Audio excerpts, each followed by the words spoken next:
Bienvenue à l'Église Bonne Nouvelle via notre site internet ou notre chaîne YouTube en espérant que vous vous portez toujours bien. Comme je l'ai mentionné à quelques reprises au cours des dernières semaines, nous avons vraiment tous très hâte de pouvoir nous réunir à nouveau et c'est pourquoi nous travaillons toujours d'une façon active sur le plan de réouverture de l'Église. Bonne nouvelle, tout de suite après la période des vacances.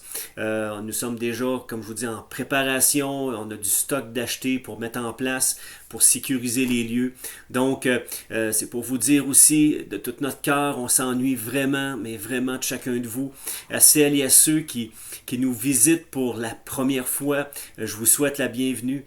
Et puis un gros merci de rester fidèles, les membres de l'Église de rester fidèles, d'être si généreux aussi pour que l'Église ici puisse continuer de fonctionner d'une façon adéquate. Donc, merci de prendre votre précieux temps pour visionner cette vidéo qui je le souhaite de tout mon cœur, sera pour vous une source d'encouragement et que vous en soyez richement bénis en Jésus. Aujourd'hui, j'aimerais m'entretenir avec vous sur qui est le Saint-Esprit. Qui est le Saint-Esprit? Notre génération aujourd'hui semble être captivée par tout ce qui touche au phénomène paranormal, aux paranormaux, je m'excuse. Donc des films, aux livres et aux bandes dessinées sur lesquels certains producteurs de films ont basé leur histoire sur des super-héros. On parle des Avengers, on parle de Batman, on parle de Superman, des personnages surhumains qui viennent monopoliser l'attention de millions de personnes. Et moi-même, je dois l'avouer, que de temps à autre, j'aime regarder un film des Avengers. Pourquoi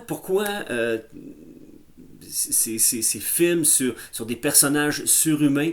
Ben, je crois que fondamentalement, que les gens comprennent une vérité dans cette vie, c'est que c'est le fait qu'il existe une réalité bien au-delà de notre monde matériel et qu'une puissance plus grande est à l'œuvre dans notre univers. Maintenant, ben, j'aimerais qu'on puisse réfléchir, et là je m'adresse aux croyants maintenant, de réfléchir aux privilèges de l'Église. En tant que disciples de Jésus-Christ, nous pouvons faire l'expérience d'une présence et d'une puissance très réelle et qui est au-delà de toute capacité humaine et qui est disponible à chaque croyant que Dieu, en Jésus-Christ, donne à ceux qui désirent le recevoir, c'est-à-dire ce revêtement de puissance du Saint-Esprit. Donc, qui est le Saint-Esprit? Donc, la première des questions, qui est vraiment le Saint-Esprit? Est-ce que vous le connaissez? Donc, j'aimerais aller avec quelques versets bibliques comme introduction et j'aimerais qu'on aille voir dans Jean le chapitre 16 et le verset 13 qui nous dit, et ça c'est Jésus qui parle, il parle à ses disciples juste avant sa mort et sa résurrection. Jésus dit, quand le consolateur Paraklétos, donc le mot consolateur en grec veut dire paraklétos, on va voir la signification du mot tantôt. Quand le consolateur sera venu, l'esprit de vérité, il vous conduira dans toute la vérité, car il ne parlera pas de lui-même, mais il dira tout ce qu'il aura entendu et il vous annoncera les choses à venir. Dans Actes, le livre de Actes, écrit par l'apôtre Luc, le livre des Actes au chapitre 9 et le verset 31, ça nous est dit, dans toute la Judée, la Galilée et la Samarie, l'Église jouissait alors de la paix. Ça, c'est dans la version Sommer, la Bible, la version Sommer. Elle grandissait dans la foi, vivait dans l'obéissance au Seigneur et s'accroissait en nombre, grâce au soutien, ou si on veut, à l'aide, l'assistance du Saint-Esprit. Dans Actes, le chapitre 13 et le verset 2, c'est écrit « Un jour qu'ils adoraient ensemble le Seigneur », on parle des croyants ici dans l'Église, et qu'ils jeûnaient, le Saint-Esprit leur dit mettez à part pour moi Barnabas et Saul pour l'œuvre à laquelle je les ai appelés. Dans Actes chapitre 13, le verset 4, les deux versets suivants, ça nous est dit, c'est donc envoyé par le Saint-Esprit que Barnabas et Saul descendirent en Séleucie où ils s'embarquèrent pour l'île de Chypre. Donc, qui est le Saint-Esprit? Ce consolateur, le Paraklétos. Donc, Paraklétos veut dire tout simplement que le Saint-Esprit a été appelé, donc Paraklétos, qui a été appelé pour être à côté des disciples de Jésus, comme un aide, comme un assistant, comme un adjoint, comme un associé. Le Saint-Esprit a été simplement destiné à continuer l'œuvre de Jésus-Christ après son ascension au Père, au travers ses disciples, pour les conduire dans une plus profonde connaissance de la vérité, de l'Évangile, et leur donner de la part de Dieu et de son royaume une puissance divine, les rendant capables d'accomplir les œuvres préparées d'avance pour eux, de surmonter les épreuves, les persécutions, les préjugés de l'époque, et d'accomplir l'ordre de mission de Jésus, qui était d'aller et de faire de toutes les nations des disciples et leur enseigner tout simplement à devenir eux-mêmes des disciples. Dans Matthieu chapitre 28, versets 19 à 20. Donc, pour être en communion ou en connexion avec le Saint-Esprit, je crois que c'est nécessaire au point de départ de bien l'identifier, de bien le connaître selon les enseignements des Écritures, selon ce que la parole nous décrit de lui, de cette personne. On va voir que c'est réellement une personne à part entière. Donc, tout comme Dieu le Père et Dieu le Fils, Dieu, le Saint-Esprit, c'est la troisième personne de la Trinité. Le Saint-Esprit n'est pas une quantité de puissance impersonnelle qui émane de Dieu. Dieu, le Saint-Esprit, est une personne à part entière, comme nous le démontrent les textes bibliques que nous avons lus précédemment. Donc la Bible elle-même appelle le Saint-Esprit Dieu.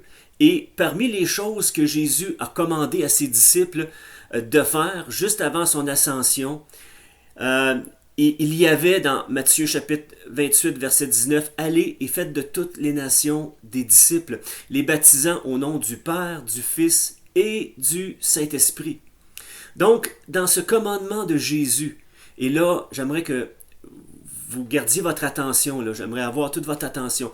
Dans ce commandement de Jésus, du fait de faire de toutes les nations des disciples, les baptisant au nom du Père, du Fils et du Saint-Esprit. Dans ce commandement de Jésus, on remarque qu'il place le Saint-Esprit au même niveau que le Père et le Fils. Donc, en fait, Jésus déclare que le Saint-Esprit a la même autorité, la même puissance que le Père et le Fils. Et nous voyons cette évidence au travers toute la Bible. Dans le livre des Actes, au chapitre 5, le verset 3 à 4, nous retrouvons l'histoire d'Ananias et Saphira. Et dans le verset 3, Pierre s'adresse à Ananias et lui dit « Ananias, pourquoi Satan a-t-il rempli ton cœur au point que tu mentes au Saint-Esprit? » Donc, nous pouvons mentir au Saint-Esprit. « Comment as-tu pu permettre en ton cœur un pareil dessein? Ce n'est pas à des hommes que tu as menti, mais à Dieu. » Donc, prenez attention à ce dernier mot, à cette dernière phrase. Ce n'est pas à des hommes que tu as menti, mais à Dieu. Donc, on voit dans la première partie du verset que Pierre s'adresse à Ananias et lui dit « Pourquoi as-tu menti au Saint-Esprit » Et dans la dernière partie du verset, ce n'est pas à des hommes que tu as menti, mais à Dieu. Donc, on a l'évidence ici, encore une fois, que Pierre voyait le Saint-Esprit comme au même niveau que Dieu. Dans le fond, quand nous mentons au Saint-Esprit, ou si nous mentons au Saint-Esprit, c'est comme si nous mentions à Dieu directement. Donc, encore une évidence. L'apôtre Pierre définit le Saint-Esprit comme étant Dieu. Dans l'Ancien Testament, l'Ancienne Alliance, il y a quelques passages que Jésus a cités dans Ésaïe, Donc Jésus a cité le passage d'Ésaïe, le chapitre 6, versets 9 à 10, dans l'évangile de Matthieu. On retrouve cette citation que Jésus fait dans Matthieu chapitre 13 et le verset 14, et que Paul cite aussi dans Actes chapitre 28, le verset 25 à 26. Donc, je vais vous lire le verset. Comme il se retirait en désaccord, Paul n'ajouta que ces mots. C'est avec raison que le Saint-Esprit, parlant à vos pères par le prophète Ésaïe, a dit vers ce peuple, va vers ce peuple et dit, vous entendez de vos oreilles, mais vous ne comprenez point. Vous regardez de vos yeux, mais vous ne voyez point. Et des passages comme celui-là nous font clairement réaliser et voir que le Saint-Esprit est réellement l'une des trois personnes de la Trinité divine. Donc, il n'y a pas de confusion à y avoir sur ce côté-là. En plus de ces preuves-là, qui ne laissent aucun doute, le Saint-Esprit possède tous les attributs, c'est-à-dire toutes les caractéristiques de Dieu, et de Dieu le Père et de Dieu le Fils aussi, Jésus-Christ. Le Saint-Esprit, premièrement, il est omniscient. On le voit dans 1 Corinthiens, le chapitre 2 et le verset 10 dans la Bible en français courant, ça nous est dit « Or, c'est à nous que Dieu a révélé ce secret par le Saint-Esprit. En effet, l'Esprit peut tout examiner, même les plans de Dieu les plus profondément cachés. Le Saint-Esprit sait toutes choses. » Ensuite, le Saint-Esprit, donc on a dit que le Saint-Esprit est omniscient, donc omniscient ça veut dire qu'il sait toutes choses. Ensuite, le Saint-Esprit est omnipotent, qu'est-ce que ça veut dire ce mot-là? Omnipotent, c'est qu'il peut faire toutes choses, il peut faire toutes choses, il n'y a rien d'impossible ou de limité dans ce que le Saint-Esprit peut faire. Dans Luc, le chapitre 1, le verset 35, l'ange s'adresse à Marie et lui dit, l'ange lui répondit, le Saint-Esprit viendra sur toi et la puissance du Très-Haut te couvrira de son ombre. C'est pourquoi le Saint-Enfant qui naîtra de toi sera appelé Fils de Dieu. Le Saint-Esprit peut faire toutes choses, comme Dieu, comme le Fils. Ensuite, le Saint-Esprit est omniprésent, donc il est présent partout. Donc le Saint-Esprit dans le psaume, le psaume 139, le verset 7 et 8, ça nous est dit « Où irai-je loin de ton esprit? Où fuirai-je loin de ta face? Si je monte aux cieux, tu y es. Si je me couche au séjour des morts, t'y voilà. » Donc David ici exprime que l'Esprit est partout. L'Esprit de Dieu est partout.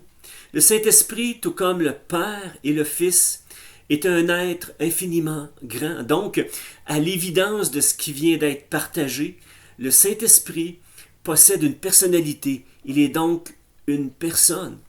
Donc, si on regarde Dieu le Père, Dieu le Fils, Dieu Saint-Esprit, Dieu le Père exprime sa pensée pour l'humanité par la parole, sa parole.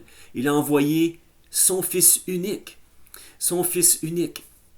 Jean 3,16 nous dit « Car Dieu a tant aimé le monde qu'il a envoyé son Fils unique, afin que quiconque croit en lui ne périsse point, mais ait la vie. » Et nous savons que Dieu exprime sa pensée pour l'humanité par la parole, et nous savons que la parole, on le voit dans Jean chapitre 1, au verset 1 à 4, que la parole, c'est Jésus-Christ. C'est cette parole qui a été faite chair, la parole faite chair, que Jésus, le Fils unique de Dieu, est l'expression de la pensée du Père qui nous le révèle. Ensuite, Dieu, le Saint-Esprit, nous transmet cette parole-là. Il inspire, nous fait connaître le Fils, nous fait connaître le Père. Il inspire et il souffle dans nos cœurs. Il nous révèle le Fils de Dieu. Il nous transmet. Il nous enseigne tout ce qu'il a dit. La parole, le message de l'Évangile devient alors compréhensible à notre esprit par le Saint-Esprit qui habite en nous. On le voit dans Jean chapitre 14, le verset 26. Donc, la nature personnelle du Saint-Esprit affecte de différentes façons notre relation avec lui. Dans son ouvrage « La personne et l'œuvre du Saint-Esprit », R.A. Torrey souligne l'importance de la personnalité du Saint-Esprit. Il insiste sur le fait que seul un être doué de personnalité peut comprendre nos problèmes et nous venir directement en aide. Et c'est pour ça dans le grec, les versets qu'on a lus tantôt en parlant du Saint-Esprit, le Consolateur, le Paraklétos, il est vraiment celui qui est là pour nous aider, pour nous vraiment nous donner la grâce et la force dans nos incapacités d'accomplir ce que Dieu nous demande. Et on va le voir plus tard dans ce message. Donc, je le répète encore, le Saint-Esprit, malgré que nous le voyons, ne le voyons pas physiquement, possède toutes les caractéristiques d'une personne. Donc, nous savons aussi qu'il est une personne parce que le Nouveau Testament utilise dans le texte original grec un pronom personnel masculin comme il en parlant du Saint-Esprit, comme lui en parlant du Saint-Esprit, ou le Consolateur pour le désigner. On le voit dans Jean 15, 26. Pour ceux qui aiment prendre des notes, vous pouvez noter l'évangile de Jean au chapitre 15, le verset 26. Ensuite, l'évangile de Jean, chapitre 16 et les versets 7 à 8. Ensuite, Jean 16, 13 qui évidemment nous montre le Saint-Esprit comme une personne. Maintenant, il y a plusieurs actions que seule une personne peut accomplir et elles sont directement attribuées au Saint-Esprit. Donc, premièrement, le Saint-Esprit parle, il parle. Donc, Apocalypse, chapitre 2, verset 7, ça nous est dit que celui qui a des oreilles entende ce que l'Esprit dit aux églises. Donc, il est question ici du Saint-Esprit. Deuxièmement, le Saint-Esprit nous aide dans nos faiblesses. Romains, chapitre 8, verset 26, la plupart d'entre vous, vous connaissez ce verset-là. De même aussi, l'Esprit, on peut mettre le Saint-Esprit, nous aide dans notre faiblesse, car nous ne savons pas ce qu'il convient de demander dans nos prières.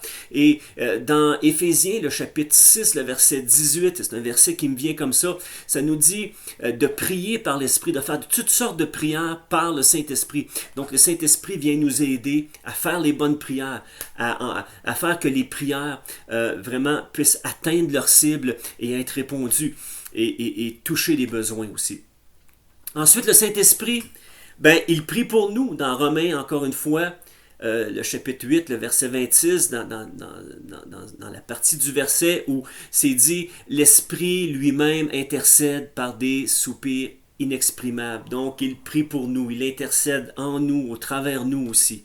Ensuite, le Saint-Esprit, il nous enseigne. Jean, chapitre 14, verset 26. « Mais le Consolateur, l'Esprit Saint, que le Père enverra en mon nom, vous enseignera toutes choses et vous rappellera tout ce que je vous ai dit. » On l'a cité ce verset-là au départ, au point de départ. Ensuite, le Saint-Esprit rend témoignage de Jésus.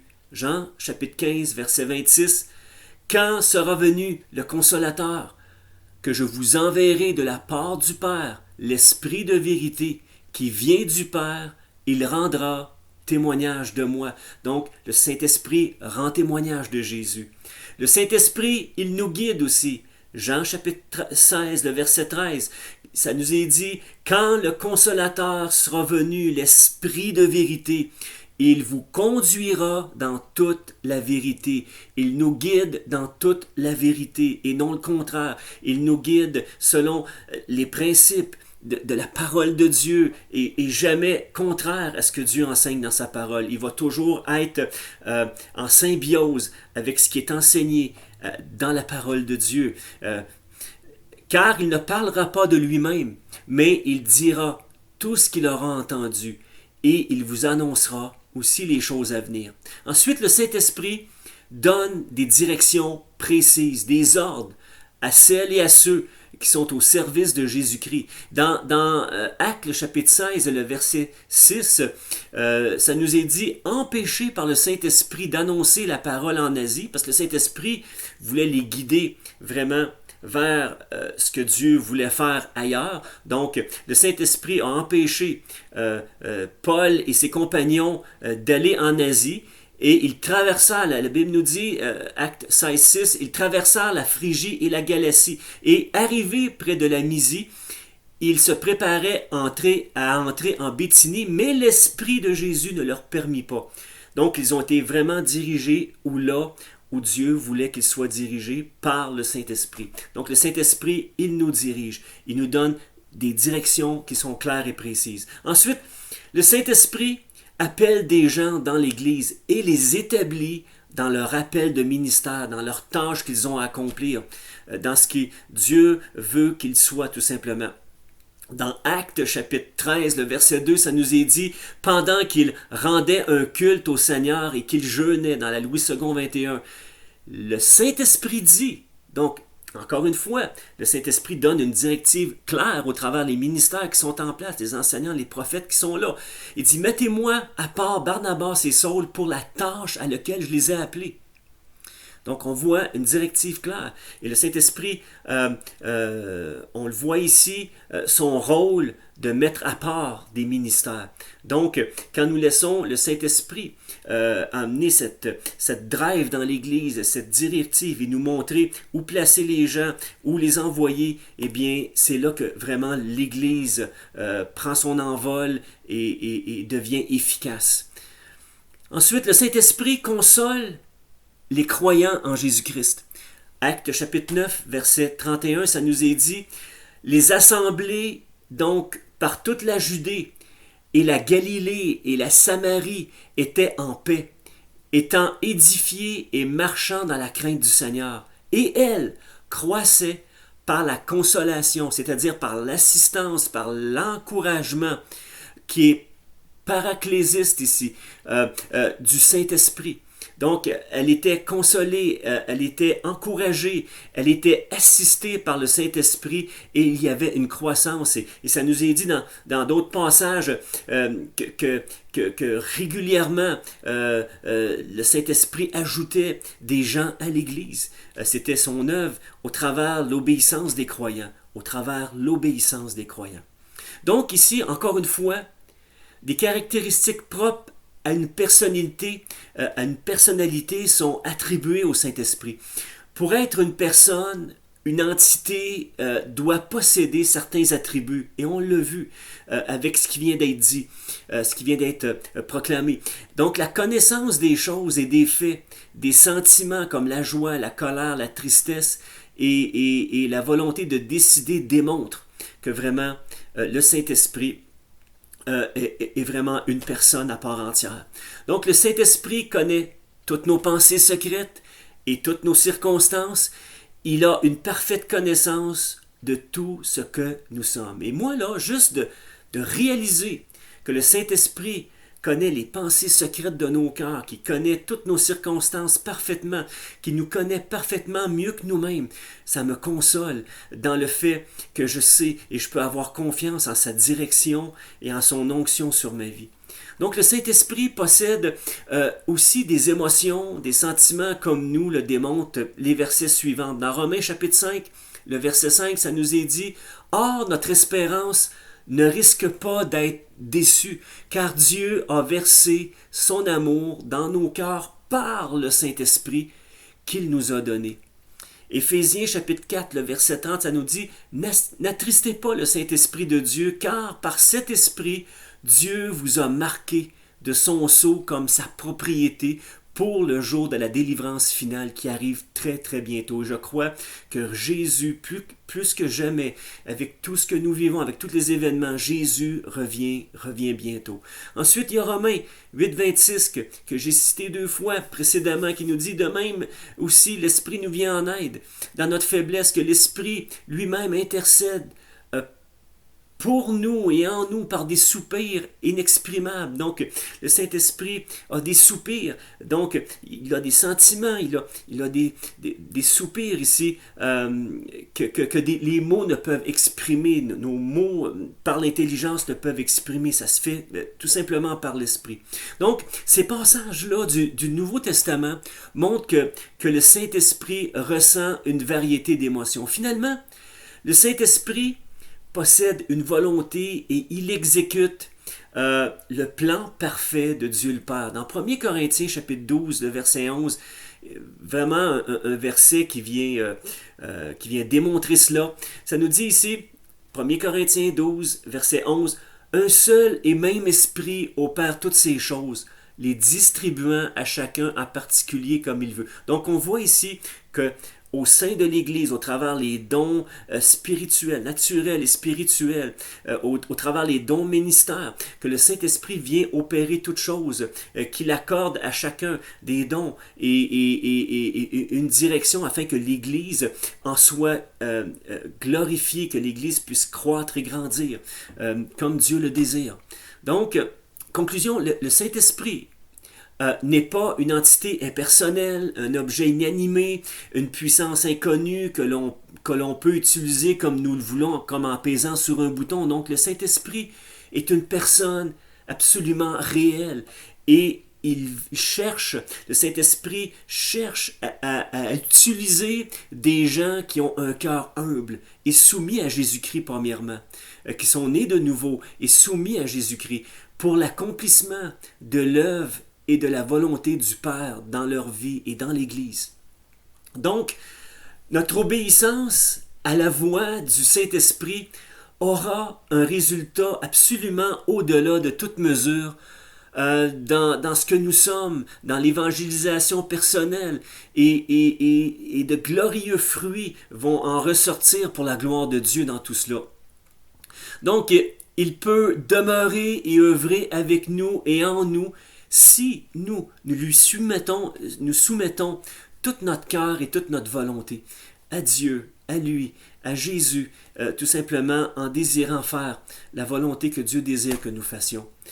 Ceci étant dit, nous devrions laisser sa puissance surnaturelle influencer notre manière d'être, de faire dans tous les domaines de notre vie. Le laisser nous influencer dans notre manière même d'évangéliser selon sa direction, selon ses stratégies, en le reconnaissant et en l'accueillant dans notre marche personnelle et dans notre service pour Jésus-Christ. Donc, juste avant de conclure ce message ce matin, cette capsule, ce message, ce partage avec vous, j'aimerais vous partager ce que Alton Garrison a écrit à propos, j'ai le livre, j'ai-tu le livre à côté de moi? Oui. Ce que Alton Garrison a écrit à propos d'être revêtu de la puissance du Saint-Esprit. Alton Garrison est l'auteur du livre Une Église revitalisée par l'Esprit. Et j'ai lu le livre à quelques reprises, certaines parties même plusieurs fois. Et nous, présentement, l'Église Bonne Nouvelle, nous sommes en processus de revitalisation. Nous avons trouvé un énoncé de vision, un énoncé de mission. Et là, nous sommes en train d'établir vraiment avec la pensée de Dieu, ce que Dieu désire comme Église ici à Sainte-Terre, tout simplement une Église selon son cœur.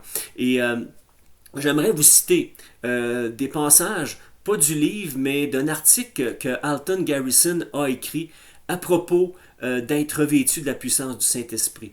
Et il dit ici, en tant que disciples de Jésus-Christ, nous pouvons faire l'expérience d'une présence et d'une puissance très réelle et au-delà de toute capacité humaine. Nous pouvons être revêtus de l'Esprit. Et moi je dis, si vous désirez recevoir ce revêtement, cette puissance, Dieu la met à notre disposition. C'est une grâce qu'il nous fait et on a juste à saisir ce cadeau, cette grâce qu'il veut nous faire afin d'avoir cette capacité de le servir. Je continue avec les citations, avec ce qu'Alton Garrison a écrit. Donc le but premier de l'onction du Saint-Esprit est de rendre évidente la mission transformatrice de Dieu parmi ceux qui sont perdus. Avec les défis auxquels l'Église fait face aujourd'hui, tenter d'apporter un changement dans la vie des gens simplement en utilisant notre ingéniosité, notre propre intellect et nos efforts humains est absurde et surtout inefficace. Dieu ne nous a pas livrés à ce recours stérile lorsque nous saisissons la puissance de l'Esprit. Il nous équipe entièrement. Il nous donne l'audace nécessaire de confronter notre monde perdu avec l'espérance et la puissance de l'Évangile. Le Saint-Esprit est notre soutien absolu dans notre faiblesse. Il est la source de puissance pour vivre en honorant Dieu. Il nous révèle la volonté de Dieu. Il est la puissance de notre intercession qui nous restaure dans tout notre être. Dans chaque domaine, il est actif en tant que personne divine dans nos vies. Le jour de la Pentecôte, le Saint-Esprit est venu sur l'Église primitive d'une manière très personnelle. Aujourd'hui, ma prière et mon désir est de voir chaque membre de l'Église Bonne Nouvelle, et non seulement chaque membre de l'Église Bonne Nouvelle, mais chaque membre de chaque Église locale vivre une relation intime avec Jésus-Christ au travers la personne du Saint-Esprit. Nous devons être absolument déterminés à disposer nos cœurs à l'inviter et à l'accueillir pour en être constamment rempli. L'onction du Saint-Esprit sur nos vies, c'est une capacité surnaturelle en vue d'une mission qui est bien précise. Quelle est, et je te pose la question ce matin, sais-tu quelle est ta mission particulière? Il y a un ordre de mission bien précise pour notre Église ou pour chacun de nos ministères. Quelle est ta place précise dans le cadre divin de ce grand ordre de mission? Quelle est notre place en tant qu'Église dans ce grand ordre divin de mission que Jésus nous a donné? Il y a une chose qui est absolument certaine, c'est que l'onction et l'action du Saint-Esprit va nous amener à identifier cette mission et va nous équiper afin de l'accomplir dans le nom de Jésus. La puissance du Saint-Esprit, elle est vraiment nécessaire pour que l'Église atteigne son plein potentiel. Alton Garrison dit que lorsque nous pensons à une mission, nous nous imaginons naturellement un objectif. Nous comprenons la tâche que nous avons à accomplir et ça va de soi. Elle se tient devant nous comme notre potentiel créé par Dieu. Nous devons être équipés par le Saint-Esprit si nous voulons accomplir ce potentiel et réaliser cet objectif-là. Donc l'Église primitive ne fut pas grande de par sa prospérité, par sa capacité de planification, par sa taille ou sa structure. Le livre des Actes ne glorifie pas l'Église. Les premiers chrétiens étaient des gens très ordinaires comme vous et moi qui faisaient face aux formes de ridicule et d'opposition auxquelles l'Église d'aujourd'hui est encore confrontée. L'Église du premier siècle était confrontée à des ressources financières limitées.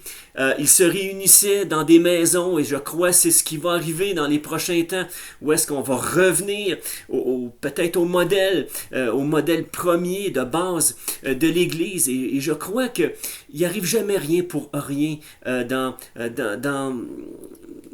notre monde. Je crois que toute cette histoire de coronavirus, Dieu s'en sert pour le tourner à sa gloire et pour notre bien et nous ramener en tant qu'Église à nous ramener aux sources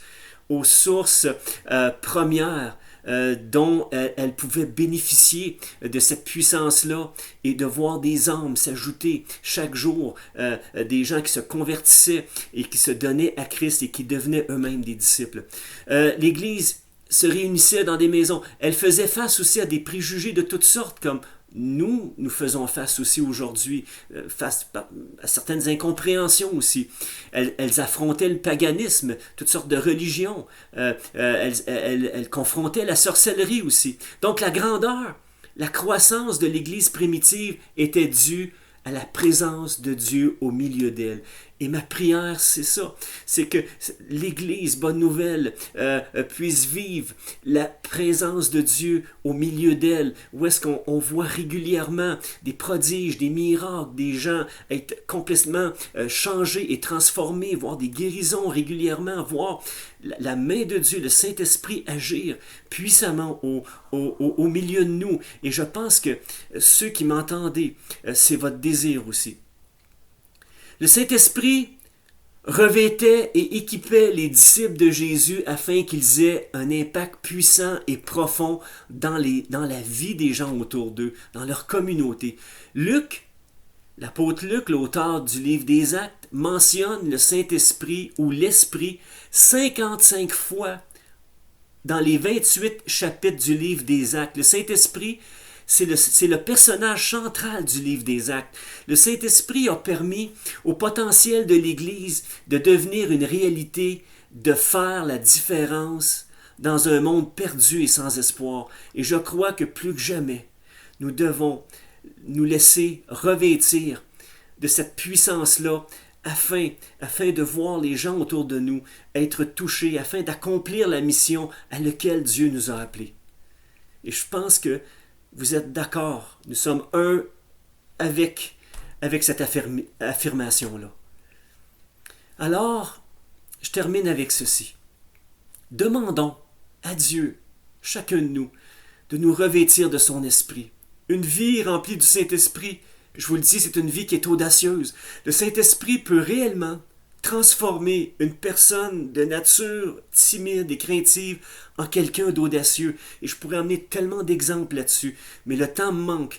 Mais le Saint-Esprit peut prendre quelqu'un avec ses handicaps, avec ses faiblesses, et en faire quelqu'un d'audacieux, quelqu'un qui va remplir la mission que Dieu l'appelle à remplir, qui n'a pas peur d'aller jusqu'au bout pour accomplir ce pourquoi Dieu l'a créé, c'est-à-dire d'adorer, de se connecter avec les autres, de servir, de grandir et d'aller accomplir cette mission. Actes chapitre 4, verset 31 nous dit « Quand ils eurent prié, le lieu où ils étaient trembla. Ils furent tous remplis du Saint-Esprit et ils annonçaient la parole avec assurance. Ô Dieu, donne-nous, dans le nom de Jésus, par le Saint-Esprit, cette audace, donne-nous ce privilège, cette grâce d'être remplis du Saint-Esprit afin que nous puissions annoncer ta parole avec assurance et qu'il y ait des gens profondément touchés et transformés dans leur situation et dans leur vie, dans leur propre vie. Éphésiens chapitre 5, verset 17 nous dit « C'est pourquoi ne soyez pas déraisonnables, mais comprenez ce que le Seigneur attend de vous. » Comprends ce que le Seigneur attend de toi. Cherche-le de tout ton cœur. Comme ce psaume 63, comme dans une terre desséchée, vraiment crie à Dieu qu'il te donne cette soif de le rechercher de tout ton cœur et de rechercher sa volonté et surtout de rechercher ce revêtement de puissance qui est encore effectif aujourd'hui en 2020. La Bible nous dit, Éphésiens 15, 18, « Ne vous enivrez pas de vin, cela vous conduirait à une vie de désordre, mais laissez-vous constamment remplir par l'Esprit. » Et si l'apôtre Paul prend la peine d'écrire « Laissez-vous constamment remplir du Saint-Esprit », ben c'est parce que moi je crois que Dieu peut nous faire grâce et peut rendre possible que nous soyons constamment remplis du Saint-Esprit. J'aimerais qu'on puisse terminer avec un mot de prière et je vais prier avec mon cœur. Seigneur Jésus, je veux te remercier pour la grâce que tu déploies dans chacune de nos vies, pour ce salut que nous avons en toi, pour le pardon de nos péchés, que le jour où nous nous sommes repentis de nos fautes, de nos péchés, non seulement tu nous as pardonnés, non seulement tu nous as purifiés, mais tu as fait de nous de nouvelles créatures. Et Seigneur, ton désir, c'est que nous soyons revêtus du Saint-Esprit, et tu nous en as fait la promesse que quand tu t'en irais, tu nous enverrais ce Consolateur. Et merci d'envoyer sur ton Église, sur chacun des croyants de cette Église, et sur ceux qui vont se rajouter par la suite, de ce revêtement de grâce et de puissance afin, Seigneur, que nous soyons constamment remplis afin d'accomplir ce que ton Église, tu désires qu'elle accomplisse. Père, c'est dans le nom de Jésus que je te prie. Et aussi, Seigneur, je te prie pour chaque besoin. Des gens qui écoutent présentement, vous êtes aux prises avec un problème de santé, un problème spirituel, il y a quelque chose qui te tient lié dans ta vie. Dans le nom de Jésus, maintenant, je viens et que toute chaîne soit brisée et que celui qui est malade, dans le nom précieux de Jésus, soit guéri dans son corps, dans son âme. Et c'est dans le nom de Jésus que je prie. Merci pour ta paix. Merci pour ce partage, cet humble message, Seigneur, qui, je sais, par ta grâce, par ta puissance, va porter un fruit dans le cœur de chaque personne qui va l'écouter. Père, c'est dans le nom de Jésus que je te remercie. Donc, Merci d'avoir pris ce temps pour écouter ce partage et que Dieu vous bénisse richement en Jésus-Christ.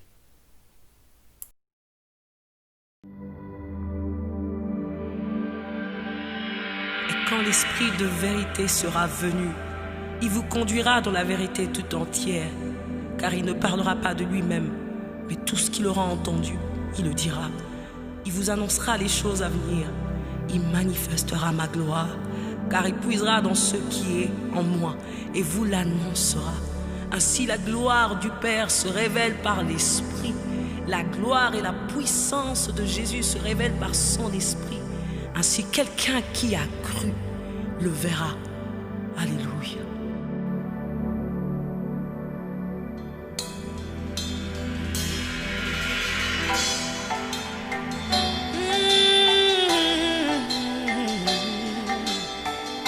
Esprit de Dieu, nous avons besoin de toi.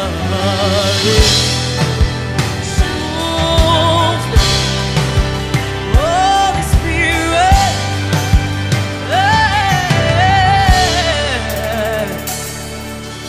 Quand il descend, oui, tout s'arrête. Il y a transfert entre ciel et terre.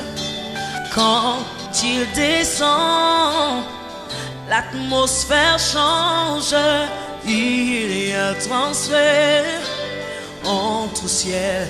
Quand il descend, oui, tout s'arrête. Tout s'arrête. Il y a transfert Entre ciel et terre. entre ciel et terre. Quand il descend, l'atmosphère change. L'atmosphère change. Il y a transfert entre ciel et terre. entre ciel et terre. Il descend. Il descend. Oui, tout s'arrête. Tout s'arrête. Il y a transfert. Il y a transfert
dans ce moment. Il agit Par sa puissance. Alléluia. Il transforme une situation en ce moment. Par sa puissance, il guérit une maladie incurable. Par sa puissance, il renouvelle ce qui est brisé. Par sa puissance, il agit.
Quelqu'un commence à proclamer, déclare des choses qui n'existent pas, appelle-les à l'existence par la puissance du Saint-Esprit.